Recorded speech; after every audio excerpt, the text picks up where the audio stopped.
السلام علیکم، یہ کاشانہ بصیرت کا آڈیو بک سیکشن ہے۔ آپ اس وقت جس کتاب کو سننے کی سعادت حاصل کر رہے ہیں وہ ہے 9 تقریر نبوت کے موضوع پر۔ اس کا 12واں حصہ ملاحظہ فرمائیں۔ تحریکوں کی ناکامی کے اسباب۔ حاصل کلام کا خلاصہ 2 جملوں میں یہ ہے: ایک طرف سے شکست کے اسباب اور دوسری جانب سے غلبے اور کامیابی کے اسباب۔ جس جگہ پر بھی پیغمبر کے پیروکاروں نے اپنے اندر کامل ایمان اور یقین کامل پیدا کر لیا اور اپنے کلام حق پر ڈٹ گئے، وہ یقینی کامیاب ہوئے اور آگے بڑھ گئے۔ ان کے لیے شکست نہیں ہے۔ گزشتہ تقریر میں ایک بات عرض کی تھی۔ ہمارے اپنی معاصر قریبی تاریخ کے ایک بزرگ کے بقول جو اپنے ساتھیوں سے کہتے تھے، جب تک ممکن ہو مقابلہ کرو، جب دیکھو کہ اب شکست کے سائے لہرا رہے ہیں تو پھر بھی مقابلہ کرو، یہاں تک کہ ایک ایسے مقام پر پہنچ جاؤ کہ تمہیں یقین ہو جائے کہ تمہاری شکست حتمی ہے، لیکن پھر بھی مقابلہ کرو۔ اس لمحے میں بھی کہ جب تمہیں حتمی شکست کا یقین ہو پھر بھی مقابلہ جاری رکھو گے تو اس وقت فتح تمہیں نصیب ہوگی۔ قرآنی آیت تقریباً یا حقیقتاً یہی بات بیان کر رہی ہے۔ ارشاد ہوتا ہے کہ حتیٰ اذا استیأس الرسل وظنوا انہم قد کذبوا، سورہ یوسف آیت 110۔ یہاں تک کہ جب رسول مایوس ہونے لگے اور خیال کرنے لگے کہ شاید ان سے جھوٹ بولا گیا ہے۔ مخالفین انبیاء کے محاذ کا دباؤ، ان کے حملے اور وار ایسے تھے کہ خود انبیاء بھی مایوس ہو گئے۔ ایک موقع ایسا آیا کہ انبیاء اور جو لوگ ان کے ساتھ تھے ان کے دل متزلزل ہو گئے۔ ایمان کے لحاظ سے نہیں، ان کا ایمان نہیں گیا، انہوں نے خدا پر اپنا اعتقاد نہیں چھوڑا، لیکن چونکہ وہ سمجھ رہے تھے کہ کامیابی نصیب ہوگی تو کامیابی پر ان کا ایمان و یقین متزلزل ہو گیا اور انہوں نے خیال کیا کہ وہ غلط سمجھے ہیں۔ انہیں یقین تھا کہ خدا نے ان سے کہا ہے کہ تم لوگ حتمی طور پر کامیاب ہوگے، لیکن معاملہ ایک ایسی جگہ پہنچ گیا کہ وہ سوچنے لگے کہ انہوں نے غلط سمجھا تھا، خدا نے ان کو ایسا کوئی وعدہ نہیں دیا۔ وَظَنُّوا أَنَّهُمْ قَدْ كَذِبُوا جَاءَهُمْ نَصْرُنَا، اور خیال کرنے لگے کہ شاید ان سے جھوٹ بولا گیا تو اچانک ان کے پاس ہماری مدد پہنچ گئی، بالکل اسی وقت کہ جب دشمن کے شدید حملوں کی وجہ سے حق اور دین کا محاذ یہ سمجھنے لگا تھا کہ حتمی طور پر وہ نیست و نابود ہو جائے گا، ختم ہو جائے گا، دشمن غالب آ رہا ہے، راستہ اس کے لیے بند ہو گئے ہیں۔ اسی لمحے کیونکہ انہوں نے پھر بھی استقامت سے کام لیا، کیونکہ پھر بھی جدوجہد کرتے رہے، اس لیے خدا کی نصرت اور مدد پہنچ جاتی تھی۔ یہ قرآن کی آیت ہے۔ ہم سمجھتے ہیں اگر طویل تاریخ میں حق کی جانب دعوت دینے والی بعض تحریکیں ناکام ہوئی ہیں، اگر زید بن علی کی پیشانی پر مسجد کوفہ میں تیر لگا اور وہ گر گئے، زید بن علی نے امام صادق علیہ السلام کی امامت اور ہشام بن عبد الملک کی خلافت کے دور میں مسلح تحریک چلانے والے پہلے علوی کی حیثیت سے تحریک چلائے۔ آپ کا مقصد آل محمد کے غصب شدہ حقوق کو آل محمد کے برگزیدہ امام کے حوالے کرنا تھا۔ زید نے کوفہ میں اپنے حمایتیوں کو جمع کیا اور بھی تحریک کا آغاز کر دیا۔ یوسف بن عمر ثقفی کو ان کی سرکوبی کی ذمہ داری دی گئی۔ جھڑپ سے پہلے ہی زید کے متعدد ساتھیوں نے میدان چھوڑ دیا اور آخرکار زید اپنے چند ساتھیوں کے ساتھ جنگ کرتے ہوئے شہید ہو گئے۔ امام رضا زید کے بارے میں فرماتے ہیں، انہوں نے حق پر قیام کیا اور راہ حق میں شہید ہوئے، اگر وہ کامیاب ہو جاتے تو خلافت کو ان کے حقیقی مالکوں کے حوالے کر دیتے۔ اگر محمد بن عبداللہ صاحب نفس زکیہ منصور کے مقابلے میں کامیاب ہو گئے، محمد بن عبداللہ حسن جن کا لقب نفیس زکیہ تھا، بنی ہاشم کے علماء و فضلاء میں شمار تھے۔ بنو امیہ کی حکومت کے آخری دور میں بنو ہاشم نے باہمی اتفاق کیا کہ نفس زکیہ کے ہاتھ پر مہدی کی حیثیت سے بیعت کر لے، لیکن امام صادق علیہ السلام راضی نہیں ہوئے۔ منصور کے خلیفہ بننے کے بعد امام حسن اور امام حسین علیہ السلام کی تمام اولاد کو گرفتار کر لیا گیا اور عراق بھیج کر کوفہ میں قید کر دیا گیا، یہاں تک کہ سب ایک ایک کر کے قید خانے میں اس دنیا سے رخصت ہو گئے۔ یہ خبر سن کر انہوں نے مدینہ میں قیام کر دیا اور مدینے کے امیر کو نکال دیا۔ مدینے کے نزدیک خلیفہ کی فوج سے ان کا مقابلہ ہوا اور محمد نفیس زکیہ مارے گئے۔ اگر حسین بن علی حسنی شہید فقیہ حسین بن علی بن حسن امام حسن علیہ السلام کی اولاد میں سے ہیں، جو امام حسین کاظم علیہ السلام کے زمانے میں مدینہ منورہ میں مقیم تھے۔ عباسی خلیفہ اور حاکم مدینہ کی سخت گیریوں کی وجہ سے کچھ لوگوں نے انہیں قیام کی تجویز اور ساتھ دینے کا وعدہ دیا۔ انہوں نے ابتدا میں مدینہ میں قیام کیا اور شہر پر قبضہ کرنے کے بعد 300 افراد کے ساتھ مکہ کی طرف روانہ ہو گئے۔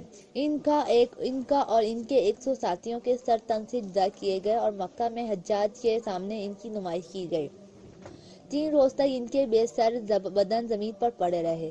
امام محمد تقی علیہ السلام نے ان کے بارے میں فرمایا، واقعہ کربلا کے بعد ہمارے لیے فقیع سے بڑھ کر کوئی قتل گاہ نہیں تھی۔ مدینے کے قریب اپنے تمام ساتھیوں کے ساتھ مارے گئے۔ اگر ابراہیم بن عبداللہ کوفہ یا بصرہ میں شہید ہو گئے، پس ان سب سے ہمارے لیے ایک عمومی تجربہ حاصل ہو جانا چاہیے کہ ہم یہ کہیں کہ جہاں بھی کہیں بھی باطل کے خلاف حق کی تحریک برپا ہوگی، وہ شکست سے دوچار ہوگی۔ کچھ نادان اور منطق قرآن سے بے خبر لوگوں کا خیال یہی ہے۔ نفیس زکیہ کے بھائی ابراہیم بن عبداللہ ابتدا میں اپنے بھائی کے نام پر لوگوں سے بیعت لیتے، اور جب ان کے بھائی شہید ہو گئے تو انہوں نے لوگوں کو اپنی جانب دعوت دی۔ انہوں نے بصرہ میں قیام کیا اور بہت تیزی سے شہر پر قبضہ کر لیا۔ کوفہ کے کچھ لوگ انہیں اپنے پاس بلا رہے تھے۔ ابراہیم کا کوفے کے راستے میں عباسی خلیفے کے لشکر سے سامنا ہوا اور وہ شہید ہو گئے۔ عرض کیا جائے کہ تصوف تاریخ کے طاغوتوں اور مقتدر طبقوں کے دل کے لیے ٹھنڈک کا باعث ہے۔ وہ خدائے دو جہاں سے چاہتے ہیں کہ لوگ ایسا ہی فرض اور تصور کریں۔ البتہ واضح ہے کہ اس طرز فکر کو وہ ہی پھیلاتے ہیں، لیکن یہ طرز فکر حقیقت کے برخلاف ہے۔ اگر زید بن علی وہاں پر شہید ہو جاتے ہیں اسی کمپلسری کے عالم میں، تو یہ اس بات کی دلیل نہیں کہ حق کو زوال اور شکست کا سامنا ہی کرنا پڑتا ہے۔ یہ اس بات کی دلیل ہے کہ حق ہونے کے باوجود محنت، مشقت اور جدوجہد کا محتاج ہے۔ ہمیں یہ نہیں سمجھنا چاہیے چونکہ ہماری بات حق ہے اس لیے ضروری نہیں کہ ہم اس کی راہ میں محنت کریں۔ یہ نہیں سوچنا چاہیے چونکہ ہماری دعوت قرآن کی طرف ہے اس لیے خدا قرآن کو آگے بڑھائے گا نہیں۔ درست ہے، حق بات حق ہے۔ درست ہے، دنیا کو آئندہ اسے قبول کرنا ہوگا، لیکن محنت کی ضرورت ہے، کوشش کی ضرورت ہے۔ کچھ لوگوں کو اس کی خاطر صبر دکھانا ہوگا، کچھ لوگوں کو اس کے غلبے کے لیے جان لڑانا ہوگی۔ زید بن علی کا واقعہ ہمیں یہ درد نہیں دیتا کہ حق کو لامحالہ شکست کا سامنا کرنا ہے۔ کیوں غلطی کرتے ہیں؟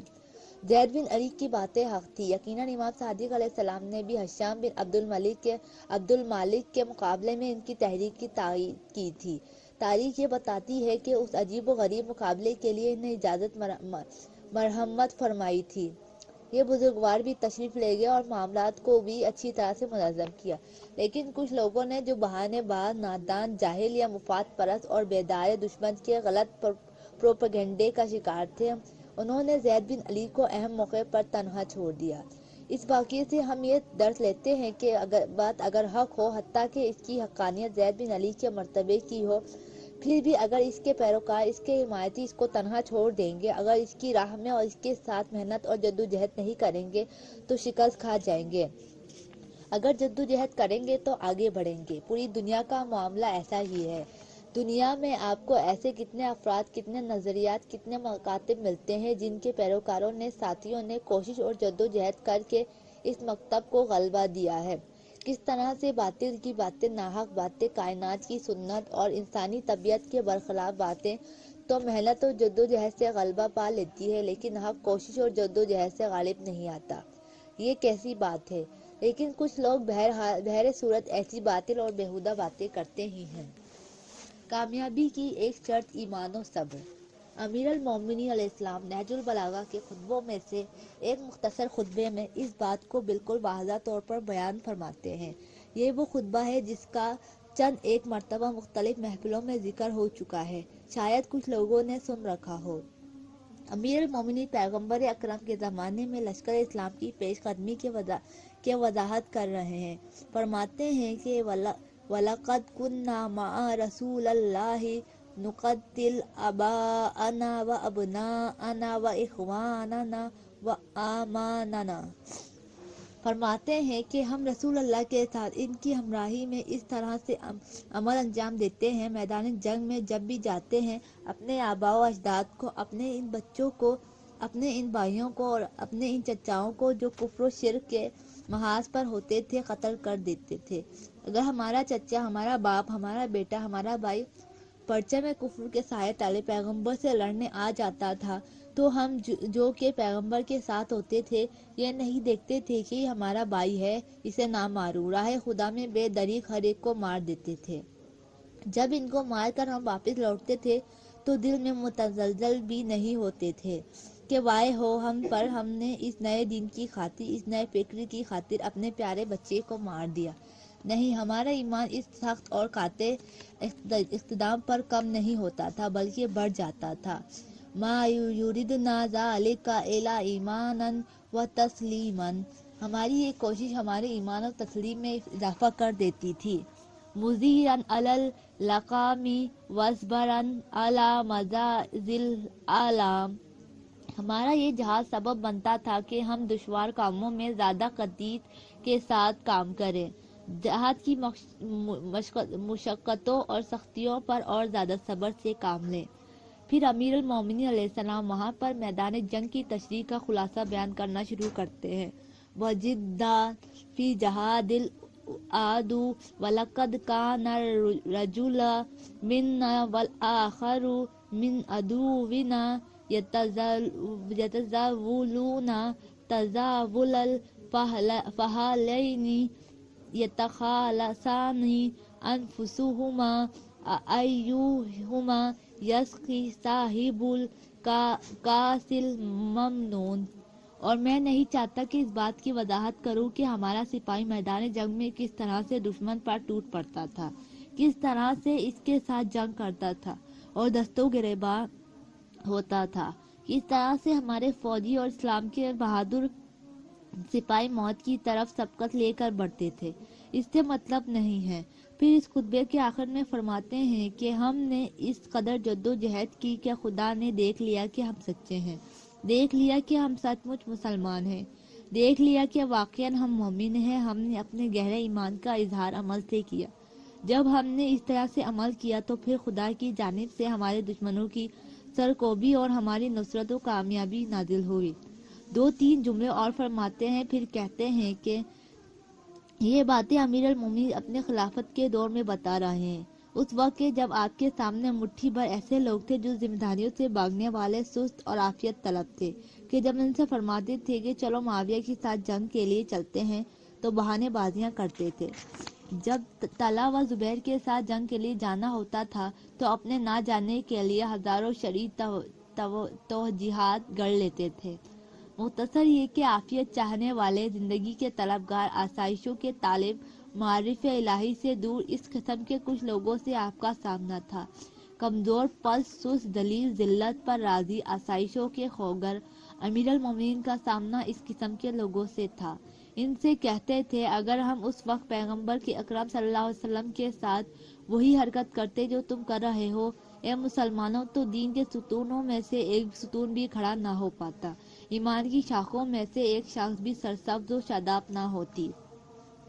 آپ کو اس خطبے سے کیا سمجھ میں آتا ہے؟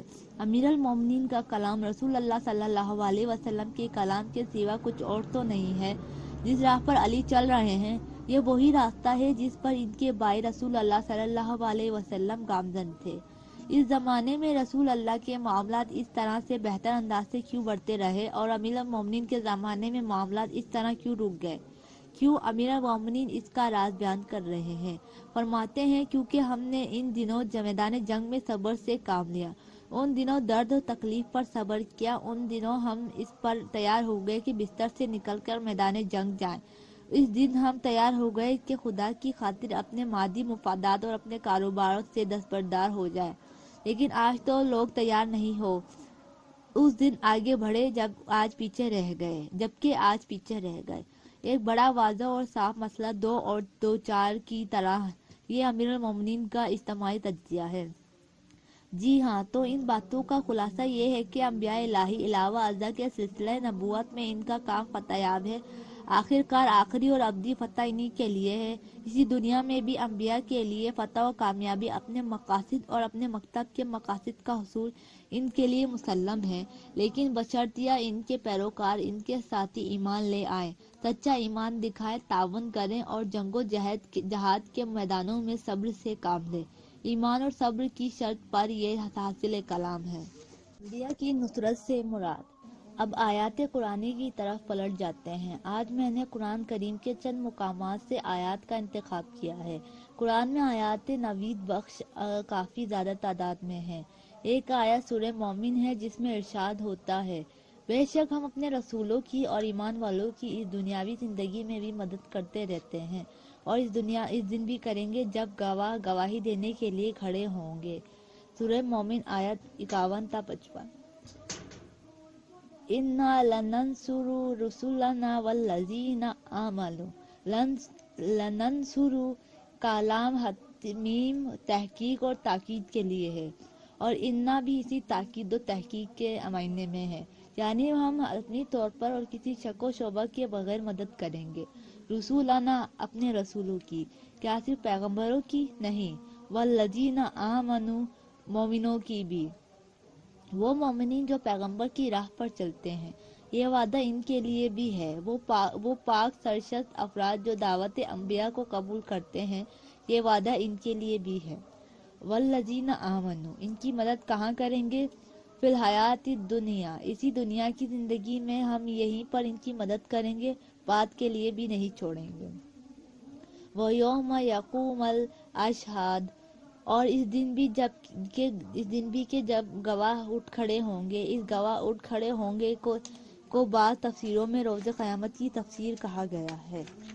اس آیات کے ذیل میں ایک حدیث ہے کہ امام علیہ السلام نے جمیل بن دراج سے اس حدیث کے مطابق فرمایا کہ خدا کی جانب سے پیغمبروں کی نصرت سے مراد عالم رجعت میں ان کی نصرت ہے، یعنی جب ولی عصر علیہ السلام تشریف لے آئیں گے اور ان کی الہی اور ہمہ پہلو حکومت اس عالم میں وجود میں آ جائے گی، اور قرآن و اسلام کا پرچم پوری دنیا پر چھا جائے گا، اور تمام لوگ دین خدا اور توحید کی جانب حرکت کرنے لگیں گے، ایک الہی اور واحد حکومت قائم ہو جائے گی۔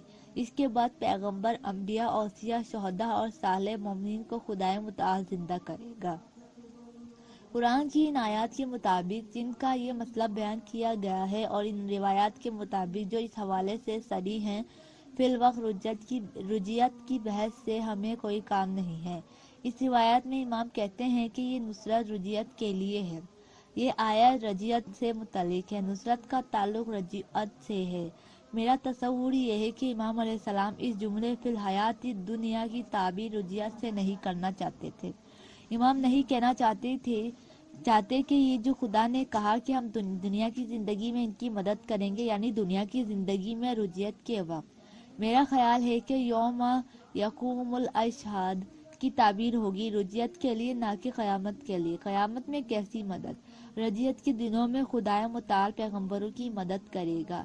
اسے احتمال کی صورت میں عرض کر رہا ہوں، اور اس روایت سے احتمالی طور پر استنباط کر رہا ہوں۔ بہرحال اگر ہم اس استنباط سے صرف نظر بھی کر لیں، خود فی الحیات دنیا کا لفظ ظاہر ان آیات کے قرینے سے جو بعد میں آئیں گی، یہ نشاندہی ہوتی ہے کہ خدائے متعال صراحت کے ساتھ وعدہ کرتا ہے کہ ہم انبیاء کی اور مومنوں کی اسی دنیا کی زندگی میں مدد کریں گے۔ یوم لا ینفع الظالمین معذرتہم ویوم یقوم الاشہاد، کب ہے؟ گواہ کب اٹھیں گے؟ جس دن ظالموں کو معذرت خواہی کوئی فائدہ نہیں پہنچائے گی۔ ایک اور آیت ہے قرآن میں، یوم یاتی بعض آیات ربک لا ینفع نفسا ایمانها لم تکن آمنت من قبل، اور اس کی بھی تفسیر امام زمانہ کے ظہور کے زمانے سے کی گئی ہے۔ ممکن ہے کہ یہ بھی وہی ہے۔ وَلَهُمُ اللَّعْنَةُ، ظالموں پر لعنت ہے۔ وَلَهُمْ سُوءُ الدَّارِ، ان کے لیے بہت برا ٹھکانہ ہے۔ اس کے بعد اس بات کا ثبوت پیش کرنے کے لیے ہم پیغمبروں کی مدد کرتے ہیں۔ حضرت موسیٰ علیہ السلام کی مثال پیش کی جا رہی ہے۔ چونکہ اس آیت سے پہلے سورہ مومن کی ابتدا سے غالباً حضرت موسیٰ علیہ السلام اور فرعون کے مقابلے میں ان کی جدوجہد کا ذکر ہے، لہذا جب یہاں پر بھی تمام پیغمبروں کو نصرت کا وعدہ دیا جا رہا ہے ایک نوح کی حیثیت سے، تو ایک مصداق ایک نمونے کے طور پر ارشاد ہوتا ہے وَلَقَدْ آتَيْنَا مُوسَى الْهُدَى، ہم نے موسیٰ کو ہدایت دی۔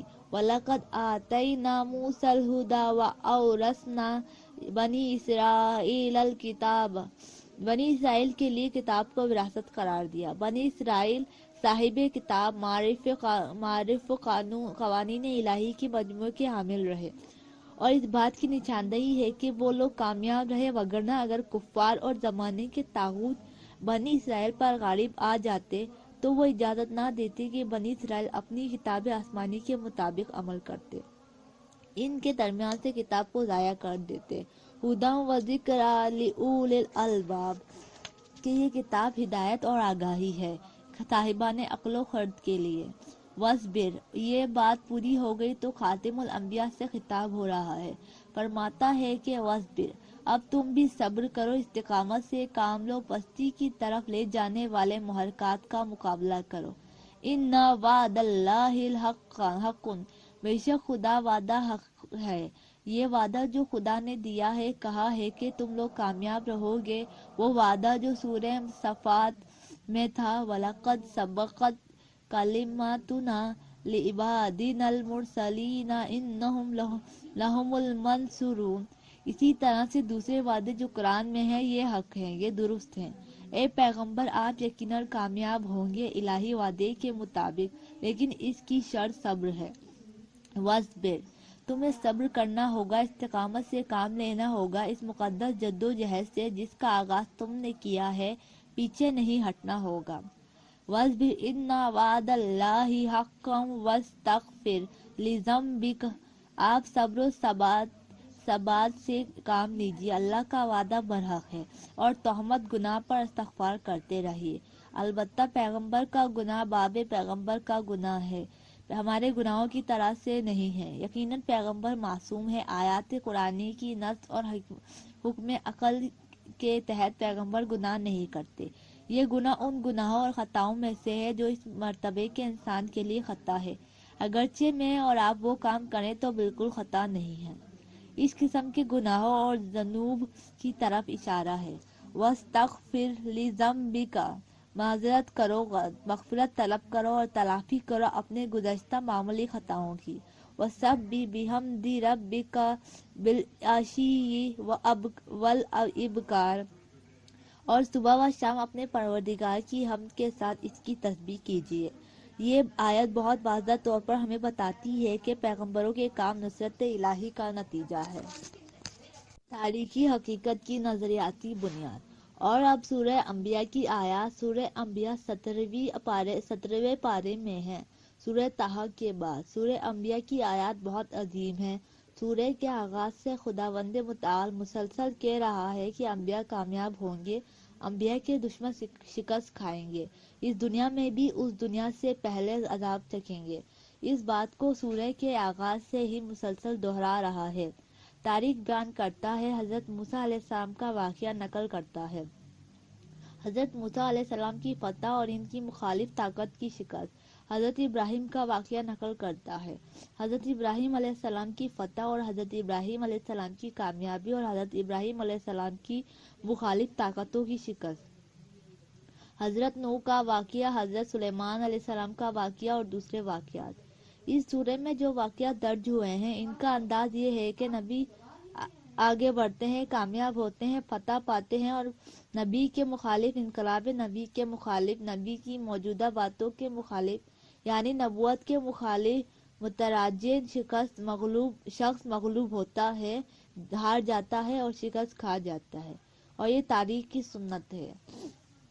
وَمَا أَرْسَلْنَا قَبْلَكَ إِلَّا رِجَالًا نُوحِي إِلَيْهِمْ، سورہ کی ابتدائی آیات ہیں۔ ارشاد ہوتا ہے، اے رسول، ہم نے آپ سے پہلے بھی مردوں کو ہی رسول بنا کر بھیجا تھا جن کی طرف وحی کیا کرتے تھے۔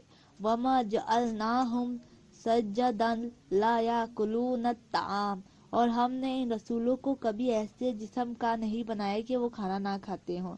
انہیں ملک اور فرشتے کی صورت میں نہیں بنایا کہ جن کا جسم نہ ہو اور انہیں کھانے کی ضرورت نہ ہو۔ وَمَا كَانُوا خَالِدِينَ، اور نہ وہ ہمیشہ زندہ رہنے والے تھے۔ خالدین، خالد اور ہمیشہ کے لیے بھی نہیں تھے، وہ بھی ایک وقت پر وفات پا گئے ہیں۔ لیکن ثم صدقناہم الوعد، پھر ہم نے ان سے جو وعدہ کیا تھا اسے سچا کر دکھایا۔ فتح کا وعدہ، وہ سچا وعدہ تھا کیا تھا۔ ثم صدقناہم الوعد فانجیناہم، اور انہیں نجات دی۔ ومن نشاء، اور جس کو ہم نے چاہا اسے ان کے ساتھ بچا لیا۔ وَأَهْلَكْنَا الْمُسْرِفِينَ، اور زیادتی کرنے والوں کو تباہ و برباد کر دیا۔ لَقَدْ أَنزَلْنَا إِلَيْكُمْ كِتَابًا فِيهِ ذِكْرُكُمْ أَفَلَا تَعْقِلُونَ، بے شک ہم نے تمہاری طرف ایک ایسی کتاب نازل کی ہے جس میں تمہارا ہی ذکر ہے، کیا تم عقل سے کام نہیں لیتے، نہیں سمجھتے؟ اب اے مومنو، تمہاری طرف بھی ہم نے کتاب اور قرآن نازل کیا ہے کہ جس میں تمہارے لیے ذکر، آگاہی اور یاد آوری ہے۔ افلا تعقلون، کیا تم تعقل نہیں کرتے، نہیں سوچتے؟ پھر 11ویں آیت میں ارشاد ہوتا ہے، وَكَمْ قَصَمْنَا مِنْ قَرْيَةٍ، اور کتنی ہی بستیاں ہیں جو ہم نے برباد کر دی۔ حقیقت میں پیغمبروں کی کامیابی کا ترانہ ہے، ہیجان انگیز ترانہ ہے جو بتا رہا ہے کہ انبیاء نے کس طرح سے خدا کی غیبی امداد سے، جو اسی دنیا کے اندر موجود ہے، غیبی امداد کی وہ صورت نہیں جس کو عام لوگ پسند کرتے ہیں کہ ان کا دل چاہتا ہے کہ غیب سے ایک ہاتھ باہر آئے اور دشمن کے سینے پر پڑے، نہیں، وہ غیبی امداد جو اس دنیا کے بطن میں قرار دی گئی ہے، جو کائنات کی فطرت اور انسان اور دنیا کی فطرت کے برابر ہے۔ اس غیبی امداد سے پروردگار عالم نے کس قدر انبیاء کو کامیابی سے ہمکنار کیا۔ وَكَمْ قَصَمْنَا مِنْ قَرْيَةٍ، اور کس قدر، کتنا زیادہ ہم نے تباہ کر دیا، برباد کر دیا بستیوں اور معاشروں کو، جو کان ظالمتاً، کیونکہ وہ ظالم تھے، ان کے باشندے ظالم تھے۔ ظالم معاشرے، ظالم نظام، ظالم تمدن، وہ معاشرہ جس کی تشکیل میں ظلم کار فرما رہا ہو، طبقہ بندی وجود میں آئی ہو، استثمار پیدا ہو گیا ہو، انسان کا انسان سے فائدہ کھینچنا رائج ہو رہا ہو، یہ ظالم بستی، یہ ظالم معاشرہ ہے جس کی بنیاد ظلم و ستم پر رکھی گئی۔ ایسی کتنی بستیوں کو ہم نے تباہ کر دیا۔ قسمنا یعنی ہم نے تباہ کر دیا، برباد کر دیا۔ وَكَمْ قَصَمْنَا مِنْ قَرْيَةٍ كَانَتْ ظَالِمَةً وَأَنشَأْنَا بَعْدَهَا قَوْمًا آخَرِينَ، اور ان کی جگہ اور قوم کو پیدا کر دیا، دوسرے لوگوں کو، دوسرے گروہ کو، دوسرے طبقے کو سامنے لے آئے اور ظاہر کر دیا۔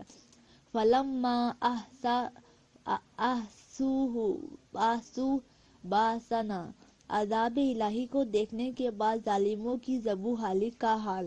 فَلَمَّا أَحْسُوا بَأْسَنَا، جیسے ہی ان ظالموں نے ہمارے غیظ و غضب کو محسوس کیا، یا اس اعتبار سے کہ مثلاً فرض کر لیجیے آسمانی عذاب نازل ہوا، یا اس حوالے سے کہ انہوں نے دیکھا کہ صاحب ایمان اپنے پیغمبر کے ساتھ ان پر ٹوٹ پڑے ہیں اور غضب خدا کی تلوار ابھی ان پر آ گرے گی، جیسے ہی ہمارے غیظ و غضب کو محسوس کیا، اذا ہم منہا یرکضون، یکایک اس بستی سے، اس تمدن سے، اس معاشرے سے وہ فرار ہونے لگے، بھاگنے اور فرار ہونے لگے۔ لا ترکضوا، ان سے کہا گیا بھاگو نہیں، وارجعوا الی ما اترفتم فیہ، بلکہ اپنے آسائش کی طرف لوٹو جو تمہیں دی گئی تھی، اور اپنے گھروں کی طرف لوٹو، لوٹ جاؤ ان محلوں کی طرف جن کے اندر عیش و عشرت سے رہتے تھے، لوٹ جاؤ اس معاشرے اور اس شہر کی طرف کہ جس شہر میں بڑے فخر کیا کرتے تھے، کہاں بھاگ رہے ہو۔ وارجعوا الی ما اترفتم فیہ ومسا، نویں تقریر ایمان کی ذمہ داری۔ بسم اللہ الرحمن الرحیم۔ والذین آمنوا وہاجروا وجاہدوا فی سبیل اللہ والذین اووا النصر اولئک هم المؤمنین حقا لهم مغفرۃ ورزق کریم۔ ایک سورہ انفال آیت 74۔ ایک مسئلہ جو مباحث سے نبوت کے اندر ضرور پیش ہونا چاہیے، اور اگر اسے نہ سمجھا اور نہ سیکھا تو باب نبوت کے متعدد مباحث ہمارے لیے تقریباً عملی طور پر بے اثر ثابت ہوں گے۔ یہ آخری بحث گزشتہ ابحاث کو زندگی میں قابل عمل بنانے کے لیے ایک ضامن ہے۔ یہ آخری بحث کیا ہے؟ وہ یہ ہے کہ جو ہم کہتے ہیں اشہد ان محمد رسول اللہ، میں شہادت دیتا ہوں کہ محمد اللہ کے رسول ہیں، اپنی اذان میں، اپنی نماز میں شہادتیں کے مقام پر اعلان کرتے ہیں، ہر جگہ پر کہ میں پیغمبر کی امت ہوں، قبول کرتا ہوں، اعتقاد رکھتا ہوں، ان کی نبوت پر ایمان رکھتا ہوں۔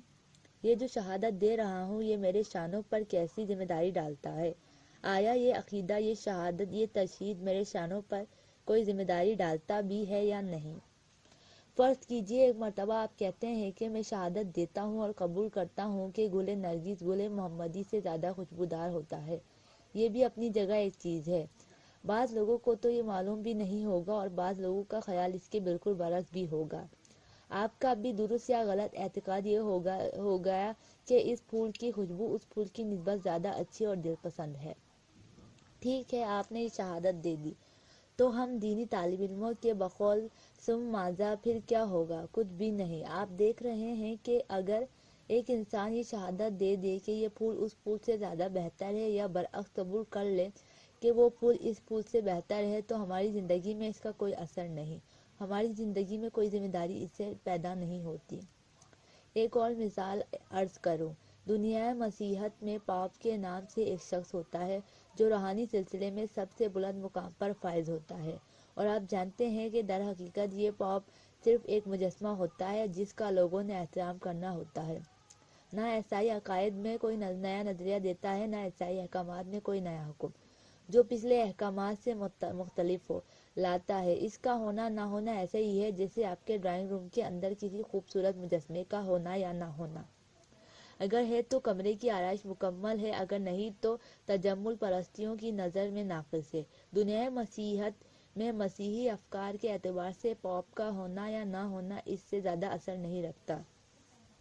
اب اس سال جس میں ہم زندگی گزار رہے ہیں، اگر ایک عیسائی کو اطلاع ملے کہ موجودہ پاپ اس دنیا سے رخصت ہو گئے ہیں اور ان کی جگہ پر فلاں صاحب اس عہدے پر فائز ہو گئے ہیں، یا اعتقاد نہ رکھتا ہو تو یہ جاننا یا نہ جاننا کہ موجودہ پاپ فلاں صاحب ہے، اسی طرح فلاں صاحب ہیں فلاں عہدے پر، یا فلاں صاحب ہیں فلاں عہدے پر، اس کی زندگی میں کوئی اثر نہیں رکھتا ہے۔